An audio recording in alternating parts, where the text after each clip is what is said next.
سلام، وقت همگی بخیر. یه لحظه صبر کن. نزدیک امتحانات بچه هامون هست. چند تا مسئله رو میگم، خوب بهش دقت کن.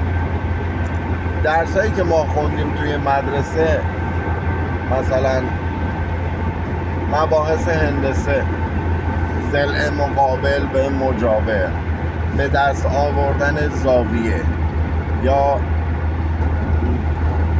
مسائل فیثاغورس، جدول مندلیوف، دیگه مثلا دلتا، جلگه، استپ، دیگه قرانقیونلوها، آقیونلوها، اینا کجای زندگی من و شما به کارمون خورد که حالا بخوایم به خاطر متوجه نشدنش یا درس نخوندن بچه هامون بخوایم بهشون ایراد بگیریم.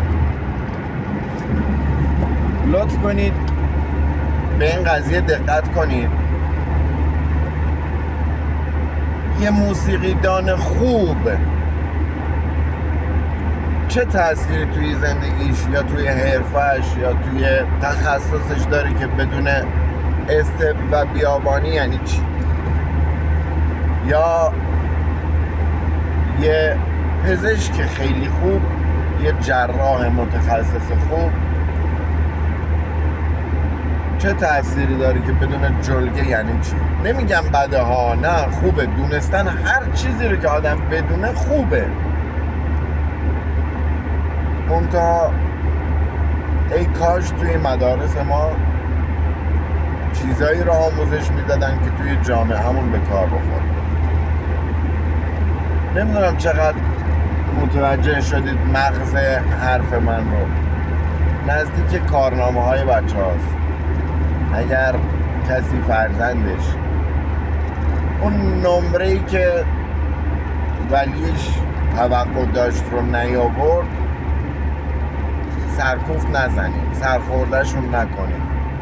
توی جامعه‌ای داریم زندگی میکنیم که به اندازه کافی هممون سرخورده و افسرده هستیم. مراقب فرزندانمون باشیم و به خاطر نمره نیاوردن تو فلان درس نه سرکوفت بزنیم، نه داد و تشری بزنیم. بیاییم به فرزندانمون نحوه ارتباط اجتماعی رو یاد بدیم، نحوه برخورد با جنس مخالف رو یاد بدیم، نحوه عشق ورزیدن به والدین، به خواهر، به برادر، به اطرافیان، به دوست، به معلم، به اینا رو یاد بدیم. کسی که یاد گرفت دوست بداره توی زندگیش موفقه. به هم دیگه یاد بدیم دوست داشتن. اگر موافق بودید لایک کنید و نظراتتون رو هم توی کامنت برام بنویسید. ممنونم از وقتی که گذاشتید.